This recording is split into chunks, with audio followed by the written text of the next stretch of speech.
의정부시가 코로나19 확산에 따라 긴급하게 편성한 추경 예산이 시의회를 통과했습니다. 의정부시가 이번에 편성한 제1회 추경 예산은 545억 원입니다. 시는 이 예산을 지역 경제를 살리는 데 중점 투입할 계획입니다. 경기도가 고양에서 양주시를 거쳐 의정부를 연결하는 철도망인 교외선 운행 재개를 위한 사업 타당성 확보에 나섰습니다. 의정부에 사는 시민이 유럽을 다녀왔다가 코로나19 확진 판정을 받는 등 유럽에서 국내로 들어온 입국자들의 확진 판정이 이어지고 있습니다. 인천공항에서는 전 승객에 대한 특별 입국 절차가 시작됐습니다. 정부가 학교 개학을 2주 더 연기하면서 학원에 대해서는 휴원을 권고하고 있는데요. 하지만 휴원한 학원은 10곳 중 2곳에 불과합니다. 이유가 뭔지 학원 관계자들에게 들어봤습니다.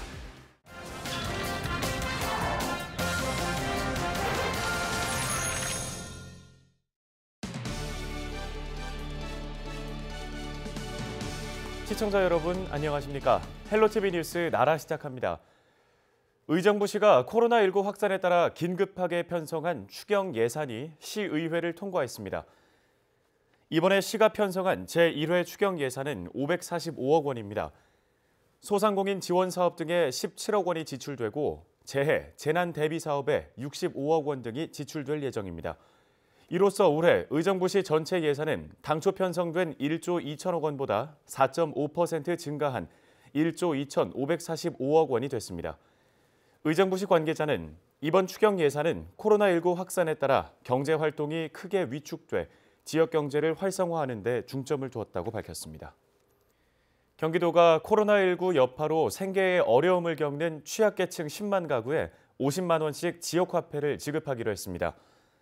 경기도는 이를 위해 1조 1,917억 원의 코로나19 추경 예산을 편성했는데요.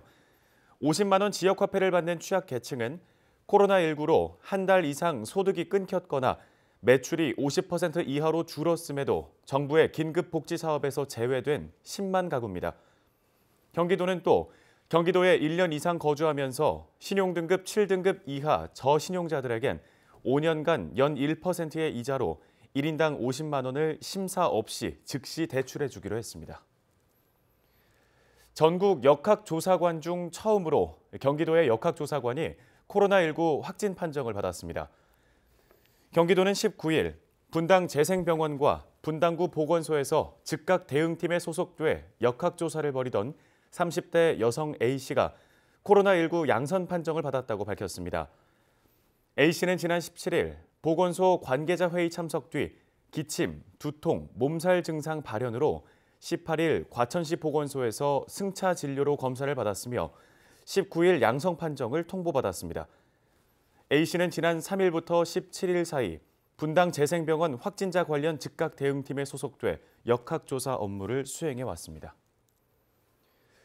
최근 유럽에서 국내로 들어온 입국자들이 코로나19 확진 판정을 받는 사례가 잇따르는 등 전 세계 각국에서 확산 속도가 심상치 않습니다. 국내 방역과 동시에 해외 여유입을 차단하는 게 관건인데 인천공항에서는 전 승객에 대한 특별 입국 절차도 시작됐습니다. 보도에 이정아 기자입니다. 마스크를 쓴 사람들이 인천공항 입국장을 통해 간간히 들어옵니다. 유럽에 머물다 급히 귀국하는 행렬입니다. 많이 불안해요. 지금 커뮤니티가 있는데 거기서도 아마 절반 이상은 다 돌아간다고 하는 것 같아요. 그러니까 걸려도 한국에서 걸리는 게 좀 안전하다고 판단하는 것 같아요. 유럽 전역에서 코로나19 감염 사례가 폭증하면서 사태가 악화되고 있는 상황. 전 세계 곳곳이 빗장을 걸어 잠그는 가운데 평소보다 줄어든 유럽발 항공편에 우리 교민과 유학생들이 속속 입국하고 있습니다. 하지만 항공 노선 중단과 축소가 이어지며 귀국행 항공편을 구하기도 점점 힘들어지고 있습니다. 학교도 이제 수업이 다 취소되고 수요가 많아서 그런가 하루빨리 들어오려고 하는데 이제 표가 너무 비싸져서 또 그것도 문제가 있는 것 같아요. 아직 못 오신 분들도 계세요? 네. 그리고 4월까지가 표가 없다고 그러고. 상황이 이렇다 보니 국내 방역과 함께 해외로부터 코로나19가 유입되는 상황도 경계해야 합니다. 이달 들어 아시아권을 넘어 프랑스, 이탈리아 등 유럽 국가를 다녀온 확진자가 늘어나고 있기 때문입니다. 공항 검역 과정에서도 신규 확진 사례가 잇따라 발생했습니다. 처음에 중국에서 시작되어서 동북아시아권에서만 유행을 하던 시기를 좀 지나서 지금은 유럽이라든지 중동이라든지 이런 나라들에서도 산발적인 발생이 있고 그럼에 따라서 이제 팬데믹 선언까지 일어난 상태거든요. 그래서 장기화가 될 가능성이 있고 그다음에 산발적 유행들이 다른 나라들에서도 발생할 수 있기 때문에 이에 대해서는 충분하게 주의가 필요할 것 같습니다. 또 해외에서 국내로 들어오는 모든 입국자에 대한 검역을 강화하는 특별 입국 절차가 19일부터 전면 시행됐습니다. 헬로티비 뉴스 이정아입니다. 다음 소식입니다. 정부가 학교의 개학은 2주 더 연기하고 학원에 대해서는 지속적으로 휴원을 권고하고 있습니다. 집단 감염 우려 때문입니다.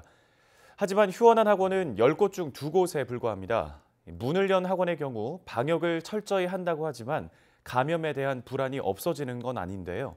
손성혜 기자가 현장의 목소리를 들어봤습니다. 보시는 것처럼 이렇게 2층부터 11층까지 학원들이 밀집해 있는 한 건물에 와 있는데요. 시간이 지나면서 휴원을 했다가도 다시 문을 여는 학원들이 늘면서 이렇게 보시는 것처럼 학원에 출입하는 아이들을 어렵지 않게 볼 수 있습니다. 애들 다 가는데 저만 빠지면 뒤처질 것 같아서. 1, 2주일 정도 오신 것 같아요. 보통 애들도 다 많이 오는 것 같아요. 정부는 지속해서 학원 휴원을 권고하고 있지만 강제할 수는 없습니다. 저희가 이제 권고밖에 못하고요. 법상 저희가 명령으로 강제할 수 있는 방법은 없습니다. 그렇다 보니 서울의 학원 휴원율은 25%, 학원 밀집 지역인 목동은 이보다 낮은 21% 수준, 10곳 중 8곳은 수업 중이라는 겁니다. 휴원 중이라는 학원도 일부 학생들은 나옵니다. 사실상 휴원으로 볼 수 없습니다. 또 2주를 또 계약 연기를 하니까 저희들도 이제 방법도 없고 너무 힘들고 항의하는 학부모도 있고 그래서 고등들은 좀 불러서 이제 보충 좀 해주고 있고 그래요. 학원들은 휴원해도 걱정, 안 해도 걱정이라며 고충을 토로합니다. 경영난과 학부모 요구사항, 학생들의 안전 사이에서 상황에 내몰리는 처지라고 털어놓습니다. 학원은 해도 지금 불편하고 안 해도 불편해요. 이거 전염이 되면 어떻게 하려고 하느냐 하는 그런 사회적 시선이 있고 안 하면 학원도 사업인데 저희는 이제 교육 서비스업이니까 학부모님들과 학생들은 또 우리 고객이기도 하잖아요. 네, 이제 고객의 요구를 또 무시를 하고 있어야 되느냐 하는 그런 갈등에 지금 문제가 있고요. 이건 또 옳은 것인가? 이런 것들이 모두 다 개별 학원의 원장들이 전부 선택해야 되는 문제가 되는 거죠. 학부모들 의견은 분분하지만 중고등학생 자녀를 둔 학부모들은 일단은 학습을 선택하는 모습입니다. 안 보내는 게 어떻게 보면 당연한 건데 현실적으로 다가오면 보낼 수밖에 없어요. 애도 불안해하고. 보내고 있는데요. 마음은 불편해요. 좀 강력한 규제가 있었으면 좋겠어요. 그냥 최대한 조심하면서 할 때까지는 해야지 되겠다. 정부의 방역관리 대책 필요성엔 공감하면서도 제한적으로 동참할 수밖에 없다는 현장의 목소리. 서울시 교육청은 문을 연 학원에 대해선 방역을 강화하고 휴원으로 피해를 본 학원에는 대출을 지원하기로 했는데요. 감염 우려에 대한 긴장감을 늦출 수 없는 상황에서 모두의 고민이 깊어집니다. 헬로티비 뉴스 손성혜입니다. 드라이브스루 선별진료소는 모두 똑같을까요? 드라이브스루 선별진료소는 그 모습도 운영 방식도 다양합니다. 운영 주체와 환경이 다르다 보니 그런 건데요. 외형적으로는 경기도가 운영하는 드라이브스루 선별진료소와 같이 컨테이너 진료소가 설치된 곳이 있고요. 고양시 경우와 같이 천막을 이용한 진료소도 있습니다. 천막 진료소는 감염 위험을 낮추기 위해 통풍이 더 잘 되는 방법을 고민하다 만들어졌다고 합니다. 운영 방식도 다양합니다. 선별 진료를 원하는 누구나 예약 없이 이용 가능한 곳이 있고요. 콜센터 상담 후에 예약제로 운영되는 곳이 있습니다. 또 어디는 일단 방문하면 기본 진료부터 검체 채취까지 쭉 진행하는 반면 어디는 검진 후에 의사가 검체 채취 여부를 결정하는 곳이 있습니다. 이런 사람 꼭 있습니다. 먼저 막무가내 유형입니다. 몇 가지 경우에 해당할 때 검사를 합니다. 중국에 뭐 2주 내에 다녀오셨다든지 또는 뭐 접촉자들과 양성 판정을 받은 분들과 접촉을 했다든지 또는 대구랑 경북 또는 신천지와 연관이 된다든지 이런 경우에 주로 검사를 하고 또 이제 증상에 따라서 또 이제 검사를 하게 되는데 열이 동반이 되거나 또는 상기도 감염 증상 뭐 기침, 가래, 콧물, 뭐 인후통 같은 이런 증상이 이렇게 같이 결부되어 있을 때 주로 검사를 하는데 이 증상적인 문제도 없고 지역적인 문제도 없는 분이 오셔서 해달라고 하는 경우가 왕왕 있습니다. 그러니까 불안하시니까 그러시겠죠. 이해는 하지만 아닌 건 아닌 거잖아요. 근데 이렇게 뭐 막무가내로 얘기하시는 분들이 제일 난처합니다. 이분들이 오셔서 막 난리 치면 뭐 뒤에 기다리는 분들도 많고 그렇다고 또 검사를 뭐 무조건 해드릴 수도 없는 것이 이게 나라 세금으로 다 하는 거거든요. 그래서 보통 16만에서 17만 원 정도 이렇게 돈이 들어가는 걸로 알고 있는데 종종 까다로운 방문객도 있습니다. 보통 코와 입 깊숙이 면봉을 넣어 검체를 채취하는데요. 아무래도 검사 자체가 사실 본인들한테 조금 코 재채기도 나올 수도 있고 조금 역경도 올라올 수가 있어서 조금 힘드신 검사들인데 대부분은 다 잘 따라줘서 감사하긴 한데 뭐 조금 얼굴에 손대는 거나 저희 검사하는 것 자체를 조금 꺼려하시는 분도 간혹 계시기도 합니다. 그런 거는 조금 힘이 들 때가 있고. 야외에서 운영되는 드라이브스루 선별진료소. 소독은 잘 하고 있는 건가요? 감염 위험은 없나요? 겉에 뭐 옷 입은 거는 당연히 보시겠고 장갑을 끼고 있지만은 볼 때마다 계속해서 손도 닦고 장갑 계속 갈아 끼고 하고 있습니다. 네, 검체 채취하고 나서 이제 저희가 버려야 되는 폐기물 자체에서도 사실은 위험성이 있기 때문에 폐기물 통해서도 저희가 소독을 하고 뭐든지 한번 닫거나 한번 사용한 것들은 계속해서 소독을 하면서 진행을 하고 있습니다. 들어가시죠 이렇게 되는 거예요. 그때 이제 문을 연 상태에서 말을 했기 때문에 소독제를 뿌린 다음에 그리고 그 안에도 그러니까 사람 문 연 쪽으로 해서 그 안쪽에 뿌려줘요. 잠깐 소독 뿌리겠습니다 하면 그 사람이 약간 피해 있겠죠. 그러니까 뿌려주고 손잡이까지 소독을 해줘요. 이렇게 쭉 뿌려주면 이제 들어가잖아요. 들어간 다음에 이제 의사 문진하고 해서 검체 채취하고서 이제 하면 끝나는 거거든요. 그리고 악체를 또 포장을 해요. 비닐 포장 같은 그걸 포장을 해서 검체 3.0개 넣은 다음에 소독을 또 한번 뿌려주고. 이렇게 기존 선별진료소와 마찬가지로 드라이브스루 선별진료소 역시 소독을 계속하고 있습니다. 또 방문 차량 이동 시 창문을 닫고 이동하도록 했습니다. 드라이브스루 선별진료소 관계자들은 진료소가 공기순환이 잘 되는 야외에서 운영되기 때문에 바이러스 전파 가능성이 낮다고 말합니다. 드라이브스루 선별진료소 방문객들은 차 안에서 진료를 받는 반면 의료진들은 바깥에서 진료하는데요. 하루 종일 근무하는 의료진도 있습니다. 야외이다 보니 비가 오면 비가 오는 대로, 바람이 불면 바람이 부는 대로 고생입니다.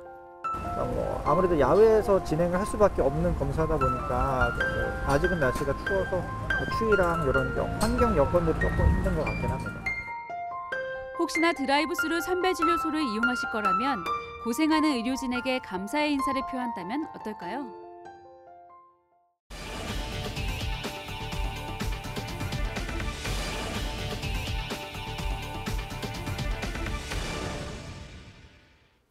다음 소식입니다.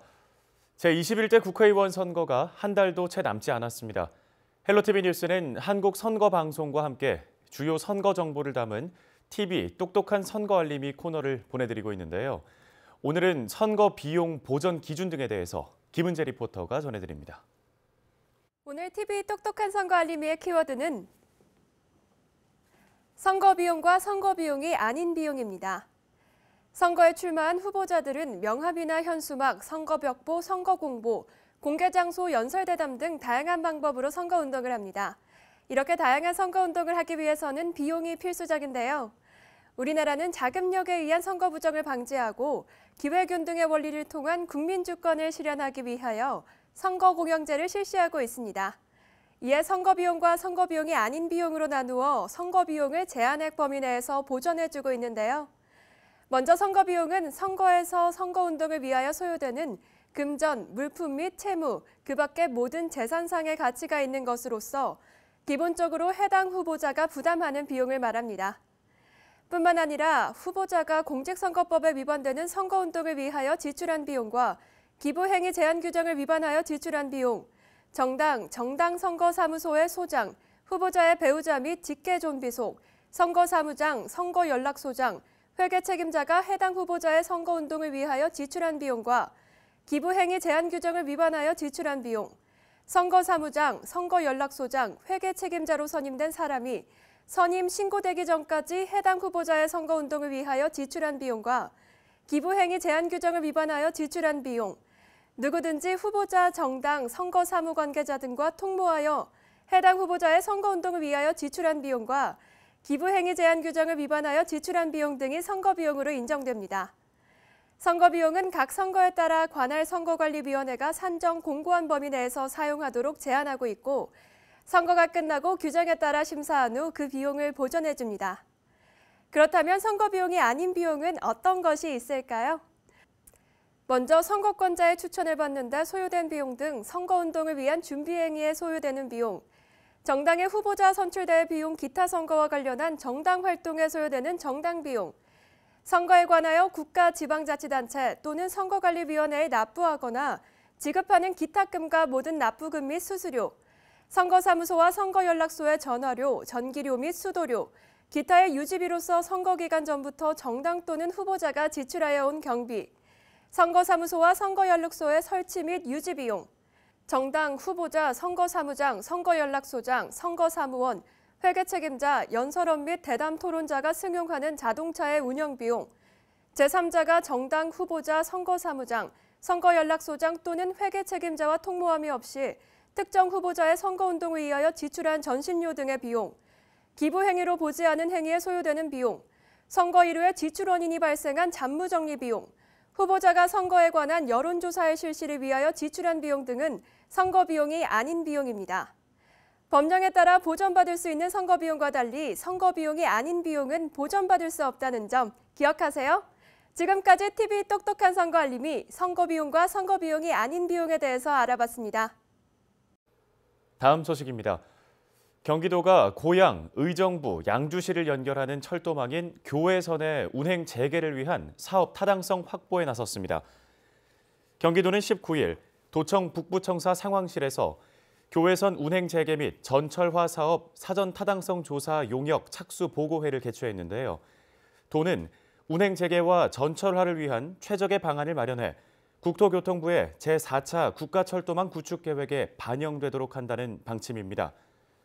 1963년 개통된 교외선은 고양 능곡역에서 양주 장흥역, 송추역 등을 거쳐 의정부역으로 이어지는 31.8km 구간을 연결하는 철도로 지난 2004년 이용수요 저조 등의 이유로 여객 수송이 중단됐습니다. 연천구는 코로나19 확산 방지를 위해 5월 개최 예정이던 구석기 축제를 10월로 연기한다고 19일 밝혔습니다. 이에 따라 제28회 연천 구석기 축제는 10월 9일부터 11일까지 3일간 개최될 예정입니다. 봄나물 4종에서 잔류 농약이 초과 검출된 것으로 조사됐습니다. 경기도 보건환경연구원은 도내에서 유통 중인 봄나물류 16종 167건에 대해 잔류 농약 및 방사능 물질 안전 검사를 실시한 결과 4건에서 기준치를 초과하는 잔류 농약이 검출됐다고 밝혔습니다.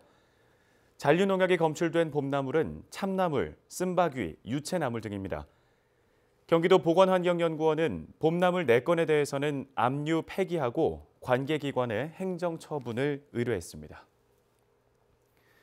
끝으로 날씨 정보입니다. 토요일에는 최저기온 5도, 낮 기온은 18도 예상됩니다. 평년보다 따뜻한 가운데 오후에는 곳에 따라 빗방울이 떨어지겠습니다. 예상 강수량은 5에서 10mm로 많지 않겠습니다. 한편 초미세먼지 농도는 나쁨 수준까지 악화될 것으로 보입니다. 경기 북부 주간 날씨 보시죠. 제주도 남쪽 해상에 위치한 고기압의 영향으로 다음 주까지 대체로 맑은 가운데 곳에 따라 바람이 강하게 불겠습니다. 오후에 광고물이나 흔들려 떨어지기 쉬운 시설물 안전 등에 유의하시기 바랍니다. 날씨 정보였습니다. 헬로티비 뉴스는 언제나 지역 주민 여러분 곁에 있겠습니다. 시청해주신 여러분 고맙습니다.